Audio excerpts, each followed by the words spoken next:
Hey, good afternoon, and welcome back to the Carolina CRE podcast. I'm here with Lash Hairston today. Lash, I pronounced that right? You did. We misspelled it, but you pronounced it right. So it's spelled like Hairston and pronounced Harston. Thank you. Thanks for it. Yeah. Yeah, no, I wanted to be very particular about that. I remember that about you, and as a guy with a weird name growing up, I'm very particular about spelling people's names right and doing the best I can to pronounce them. So, Lash Hairston, Carolina commercial, been in the game for a while. Welcome, Lash. Thank you for it. Good to be here with you, man. Known each other for a while, so thank you for having me on here. Yeah, man. All right, so you're a local guy here to the Pinehurst, Southern Pines, Moore County area. Yep. Grew up here, right? Tell me a little bit about your background growing up and all that. Man, I grew up here. We ended up in Pinehurst. My dad was a golf pro. My mom owned a florist shop. So grew up here. Great childhood. Parents got divorced. Dad got out of the golf business. Got two sisters. Grew up in Moore County. Have got to experience all the change and growth that's going on here, which is a good thing from where you and I started growing up. Um, so did that, and then got into golf course maintenance and golf course construction. Did that for about 7 years, and then 10 years ago got into the shopping center business, where we leased shopping centers. And met a local gentleman here who had about 15 shopping centers, small family office. Got lucky and was able to work with him. He was kind of at a later stage in his career and kind of doing some disposition. So it was a wonderful education for me because I got to be there through construction meetings, going over leases, attorneys, much more than what a broker would typically be exposed to. So it was a great education for me. Well, good. Well, I want to hear more about that. But as we discussed before we started recording, I'm a very sociable person. I had to make up for that for my lacking in personal appearance. So, as I was reminded, but I want to hear more about your background here. All right. So, where all what projects golf wise were you involved in? We did. So I started out at Highland Hills, working there. Then I went to CCNC. Then I went to the renovation at Mid Pines. And so the renovation at Mid Pines, we did the irrigation, me and another gentleman. That was all we did during that process. I don't know, big golfer or not, but Mid Pines, pretty historic course. Donald Ross, obviously the wealth of courses here in the Sandhills, but Mid Pines is up there. So I did the irrigation there, and that was a good experience.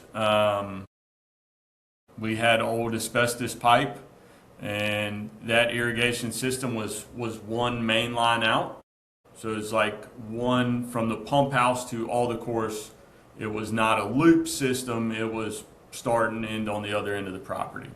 So during that renovation process, we got to move heads, we got to do stuff, but also the main goal was turning that irrigation system into a loop. So we had to run, I don't know, I'm gonna make it up. It's been 15 years or whatever. We had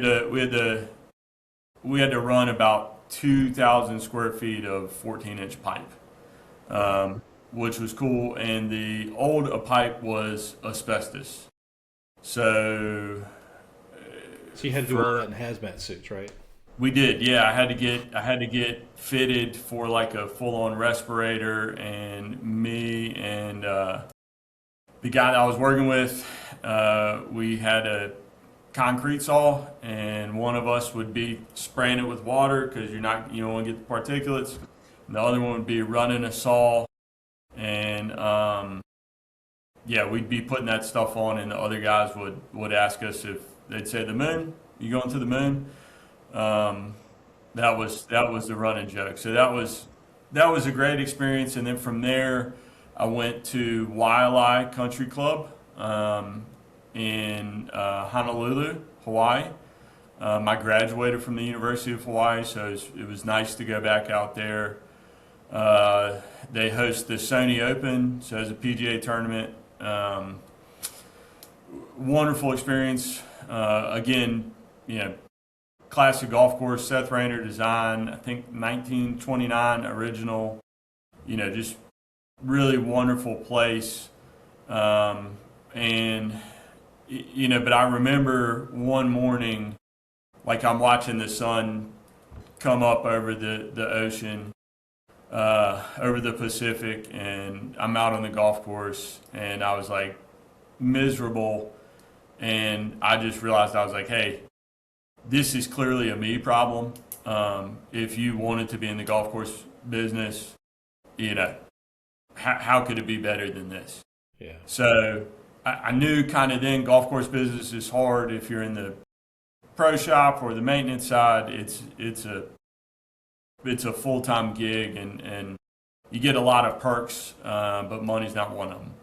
So from Lila, I was out there about 2.5, 3 years, and then came home. Our first child was born in Hawaii.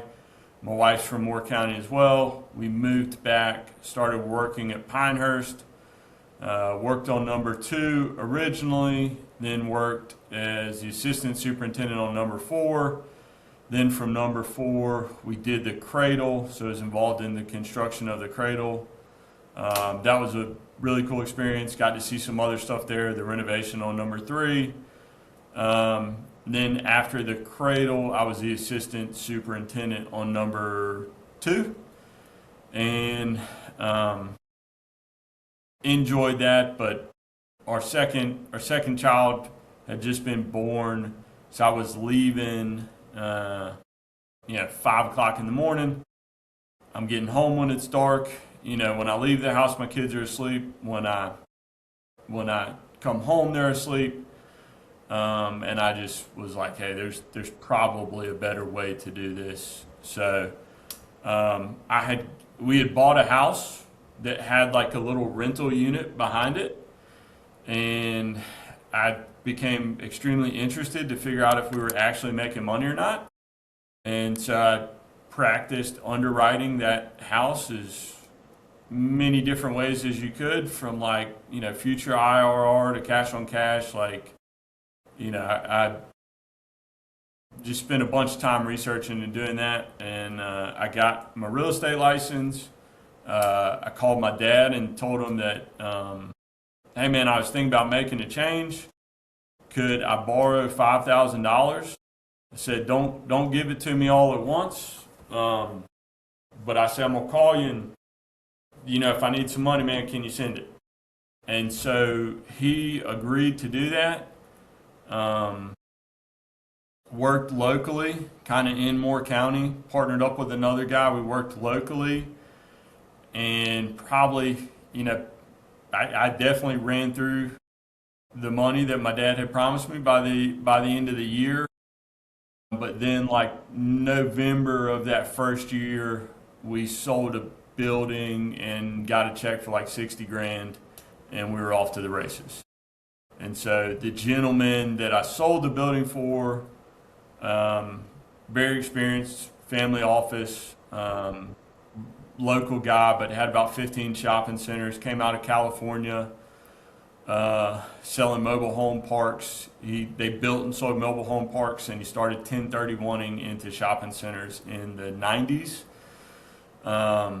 He was kind of at the end of his career, and was starting to divest of the shopping centers, and he went from an office of 7 people to 2, and so it was me, a superintendent of construction, and Miss Tammy, who made the world go round, and probably still does.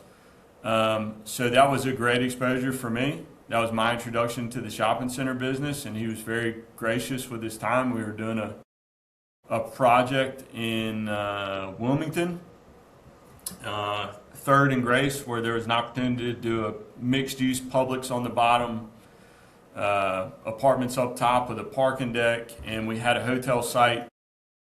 And we were getting on the phone with, I forget who it was, I don't know, Marriott or Hilton or whoever was going to be on this little hotel site.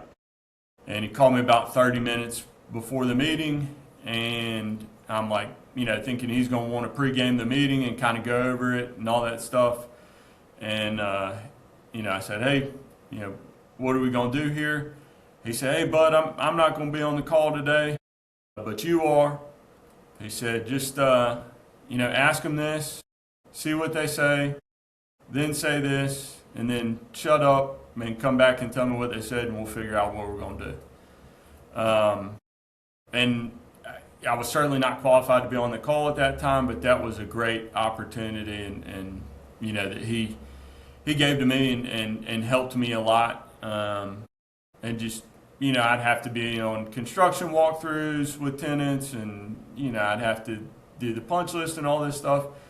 And so for my first 2 years, I thought that's what being a broker was. I thought that every broker went to construction meetings. I thought that every broker, was on the calls with the attorneys. And, I just thought that's normal. That's the job. And then as I got further in my career, I was very grateful and lucky that, had that experience, because there's a lot more that goes into a deal than just rent and TI, and understanding the actual mechanics of it and what it looks like has been a huge benefit to me in my career.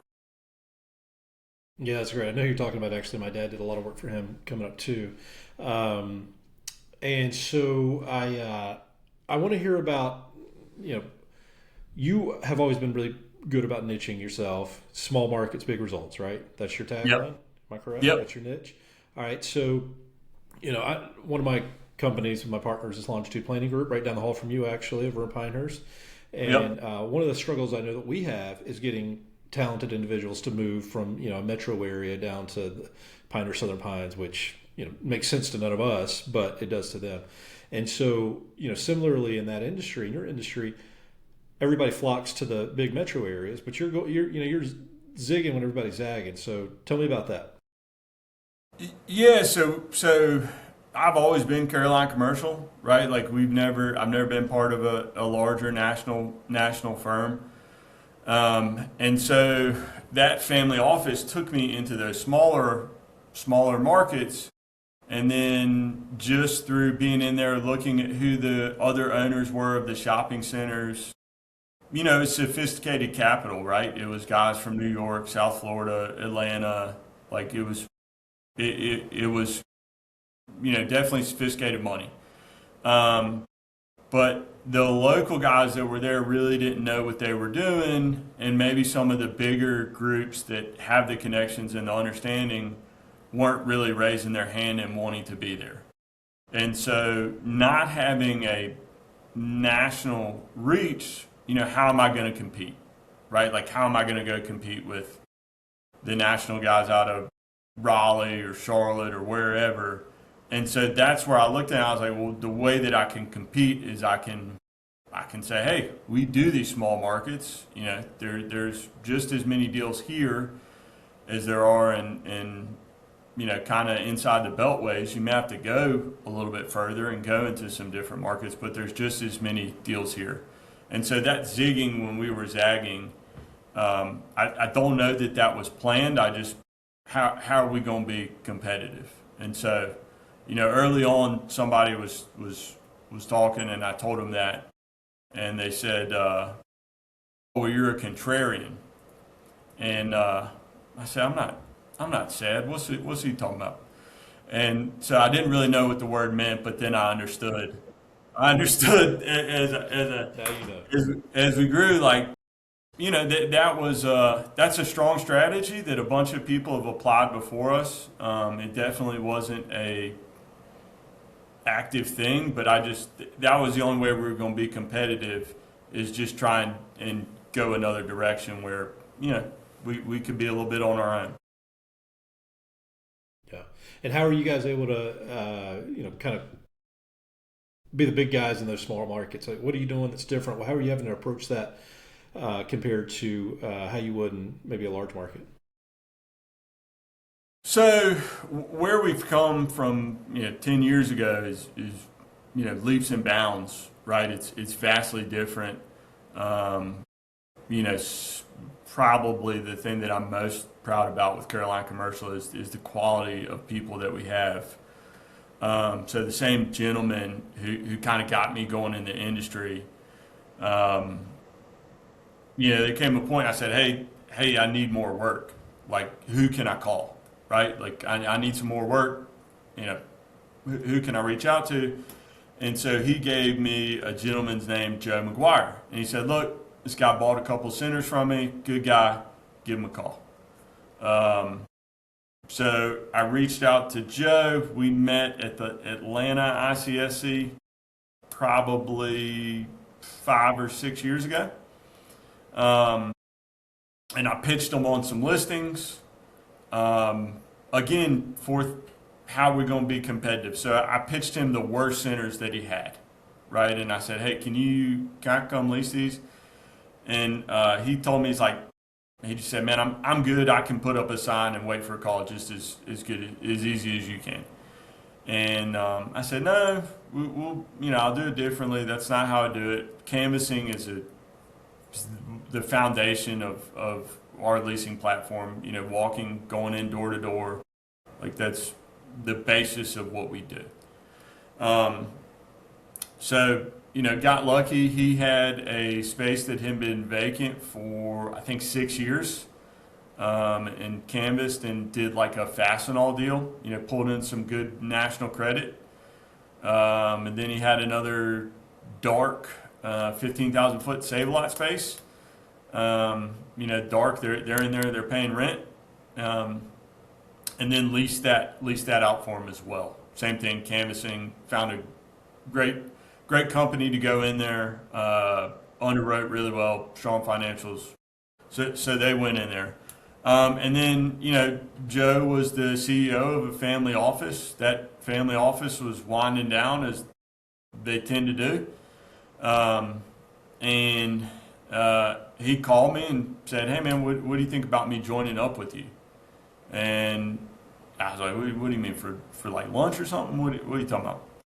And he said, nah, how you go about your business, how you conducted yourself. Like, I think there's a big runway here for us to help grow that. And I'd like to do that. However old Joe was at the time, I'm gonna say 59, but it was probably 60. But he said, man, I got so much time left that I want to, I'm gonna keep working. I want to go and enjoy it and, do something. So that brought, now we've got somebody who has done 30 ground up shopping centers, however many thousands of lease deals. So to have that as part of Caroline Commercial, that brings a whole nother level, right, of our capability and what we can execute on. So that was kind of the start, and kind of Joe was there for 3 years, and then we added Sean Casey, who is an attorney by trade, was a real estate manager with Walmart, left Walmart and grew a family office from 2 million to 4 million square feet. And so, now we've got this other person with just, a ton of capability, ton of experience. And then we just added a new director of leasing who came from a group who specializes in small markets, Michelle Conti. We brought her on beginning of April. So to get back to that main question, forth of how are we the big guys in the little markets, Sean, Joe, Michelle all come from principal backgrounds, meaning that they all come from the ownership side. They understand what it takes to execute on these deals, what it's going to look like. And then we do a good job of boots on the ground, and we want to make sure that, we treat stuff like it's ours. So if we tell somebody we're going to do something, we need to do it. We're not curing cancer or figuring out how to go to Mars. Like, the work that we're doing is great, but how important is it? So how we treat people, is much more important to me than whether or not we did a deal. Did we put the client's needs ahead of ours, right? Like that's the biggest thing. So that's how we do it. Is we've got all this capability, but before we do any of that, we're making sure that we're serving people and treating their property like it's ours, and making sure that their interest and their asset comes ahead of everything else. No, I like that. That's great. All right, so you said that redeveloping retail assets helps create jobs and strengthen local economies. I did some research, obviously. What does it mean to you when a project goes beyond real estate and genuinely impacts the community? I don't think that you need the real estate piece to do that, right? Like I think I think people are looking for like some sort of dragon slaying moment, right? Where they're going to define and do something great, and the world's going to recognize how good they are or whatever. And I think for me, those moments happen day in and day out, and they're relatively mundane. So, if we do a deal that brings something to a community, I certainly feel good about it. It's great, but I really don't control that, right? Like I don't control the retailer strategy. I don't control the construction cost. But what we do control is how we treat people, how we respond to challenges. So that's where I feel good about us interacting in these communities, is that like, man, the guy that is the porter at the shopping center versus the owner versus the attorney who is getting too excited with the red lines. We've all treated them with respect and tried to move forward in the best way possible, because all that other stuff that goes into a deal, we really have no control over that. We can do our best to get in front of problems, but we can 100% control how we treat people and how we act. So 100%. Yeah, that to me is the important part. Is like just being honest, easy to work with. Hey, I got a problem. What do we do? Or like, hey, I can do this. Does that help? Yeah, like vanilla ice. You got a problem, you'll all solve it, right? Yeah, I'll solve it. Yeah. All right, going back a couple steps there, thinking about when Joe came on with you, and I think Sean and someone else you named. How has that changed your role? Having to lead that organization now, and obviously you've got different responsibilities and expectations now. Man, that is a good question, Forth, because I'm learning every day. Are there like any type of leadership academies or like people do you know anybody who does that type of work, can help people get it? I read a book it? once. Okay. Yeah, so all I'm right. a pro now. Yeah. So,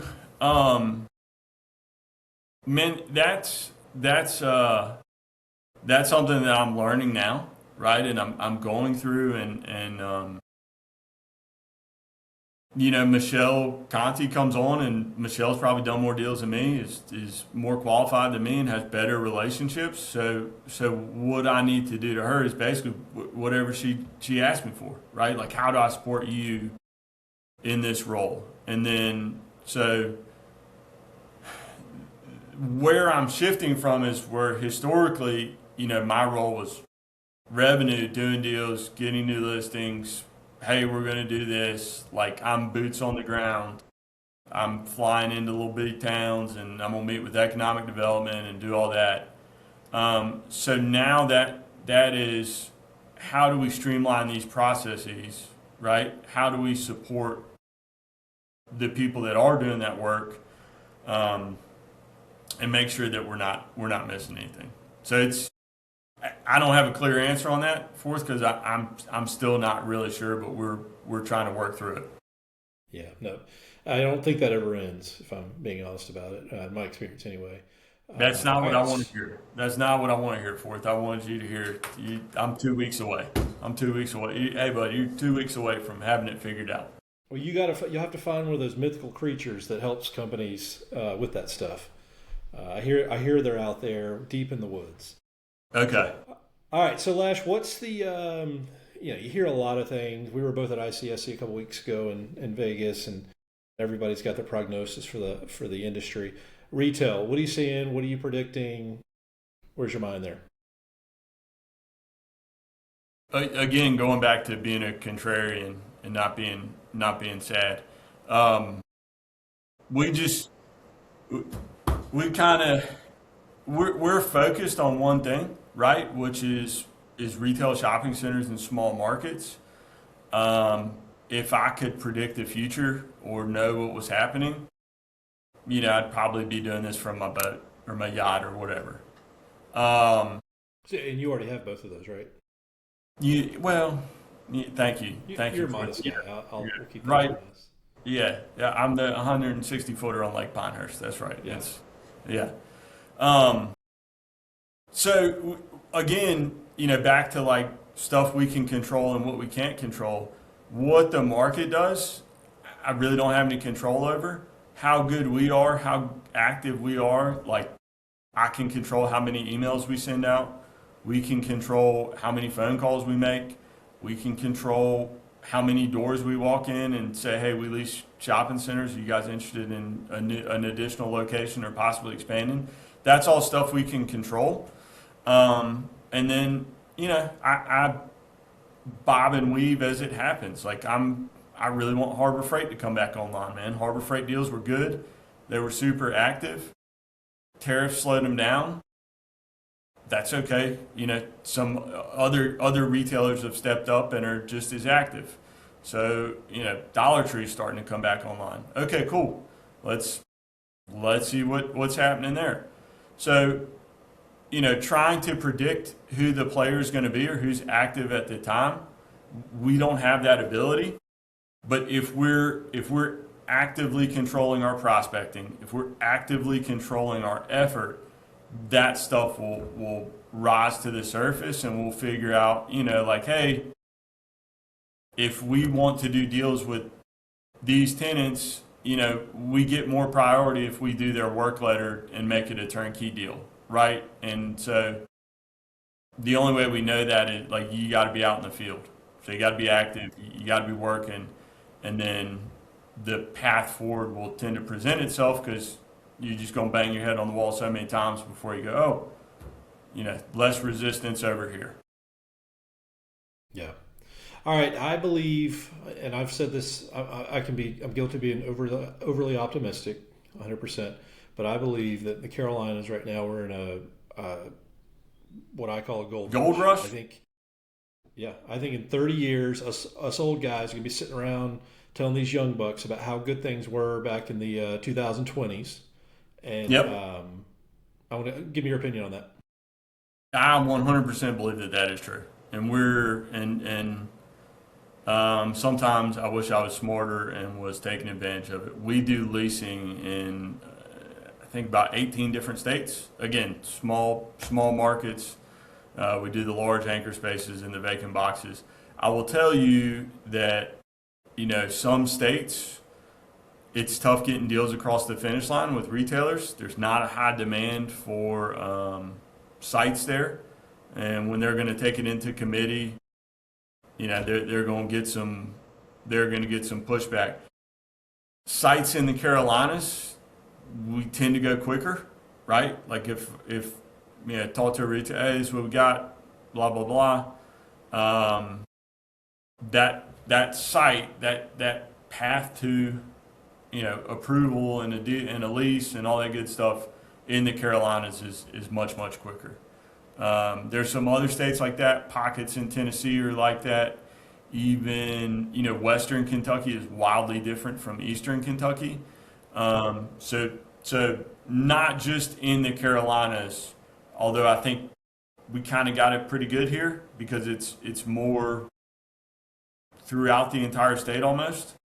There's some kind of rough spots in the eastern part of the state. They're a little bit less velocity, but overall really strong. And then South Carolina tends to hug the borders, right? So like that Greenville down to Aiken, down bunch of activity there. Even even the Augusta side, and then Charleston, Savannah, kind of down through there. All of that is kind of buzzing. So in the center of South Carolina, maybe there's some pockets where not as much velocity on the retailer front, but yeah, I would agree with your statement that we're in what is akin to the gold rush. Yeah, yeah. No, and you're right about. I never thought about the South Carolina, how they most of their activities on the borders. You're right. East Tennessee, you're right. That is hot. We've our turf company is in East Tennessee, and man, if I weren't in the Carolinas, I'd be highly likely to be doing some stuff in East Tennessee. And Eastern North Carolina's got so much opportunity out there. It's just so sort of untouched in a way. And I think it's the population spread, especially east of Raleigh, Durham area. Northeast North Carolina is different from Southeast North Carolina for sure, right? And then man, Texas is really strong. So like we see a bunch of activity in Texas, but then we're in Western Michigan too, where like it's daily needs stuff, right? Like a gym's not going out of style. Like people are going to be in a gym, kind of soft goods, things like that. Excuse me, where it may not be active grocers, if that makes sense, where like new ground up Publix, new ground up Teeter, new ground up Food Line, that type of stuff is not happening in those other parts of the world, but there's still good backfill opportunities and tenants who are active in those spaces. Yeah, no, that's a great point. All right, so you're from an entrepreneurial family. If I'm not mistaken, your mom's still going with florist, right? Yeah, she's my mom is like, I think she's 68 and still like 55 hours a week, 60 hours a week. Wow. Yeah. Wow. You wear it well. Any advice for so you didn't have the commercial real estate pedigree. You got into it sort of by chance because it was something that interests you. Advice for people getting into the industry right now. I think if you want to focus on the money, it's going to be a tough go, right? Like because we've had some young guys in our office who have been really successful. We're really proud of what they've gone on to do. But my thing to them is like, if you're doing it because you want to get a big paycheck, it's going to be a tough road because there's so many, you're going to get kicked in the teeth so many times on just one deal. Like it's going to die 15 times. Like the work that we do is not challenging in regards to physical manual labor. Like there's dudes out there that that's challenging work. The portion of our work that's challenging is managing your emotions, right? And like you can't get too high, you can't get too low, and if you make it like binary where your only success is if you close a deal and cash a check, it's going to be tough. So I really, the young guys like, hey man, you got to focus on that value the whole way, like everything that you're getting the whole way. So when you call up whoever and they say, nah, I don't really want to do that, there's something there. Like you got the guy's number. He now knows who you are. That's a win. You got some value out of that. And if you just tie it to, well, he's got to say yes and we got to sign a lease and I got to get a commission check, it's going to be tough. So, yeah. And that's truly what we try and do. There's value at every stop along the way. And you got to make sure that you're recognizing that and appreciating that because it's man, how many times does a deal die before it actually gets done? Yeah. Like a minimum of 7, I would say. So you just got to appreciate all that stuff on through that process, and that'll sustain you. Yep. No, that's excellent. That's excellent. All right, 1 or 2 more questions here. If we're talking in 5 years from now, what has to happen for it just to be, an incredible 5 years for you and Carolina Commercial? All the people that we work with have to be happy, healthy, and productive in their lives, right? So for Carolina Commercial, everybody that we work with, the 8 of us that are a team, and in I don't know, 5 years, we got 5 more, 10 more, whatever it is. They should be happy, healthy, and productive in their lives. That's the goal, right? Is for we've provided a platform for people to, be present with their family, enjoy what they do, come to work, get challenged, and leave feeling good about what they've contributed, and hopefully we've contributed, to them. Love it. That's awesome, man. I love it. All right, last question, Lash. You're the contrarian, so what belief you hold about commercial real estate that most people in the industry would disagree with? I don't think market rent is a real thing. I think that people say, oh, well, this is the market rent, or this is the market rent. And, what's the market rent? And it's so rent is a function of revenue, right? So I don't care what the market is. In order for you to pay a rent, you have to do a certain amount of revenue, right? So if it's 10% on soft goods, 10% of sales is what they can pay in their occupation costs, whatever it is, it's a function of revenue. And then to establish comps, right, and say, well, this tenant paid this and this tenant paid that. Well, what was the work letter that went into it? What was the term?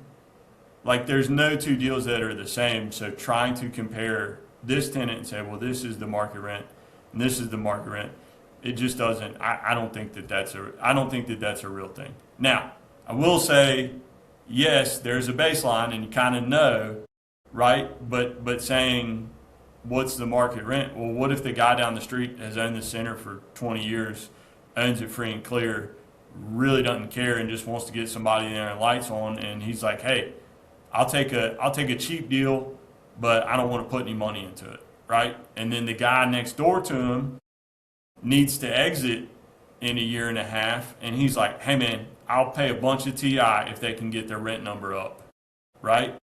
So which one of those is the market? And that's why I don't think a market rent is a real thing. Yeah.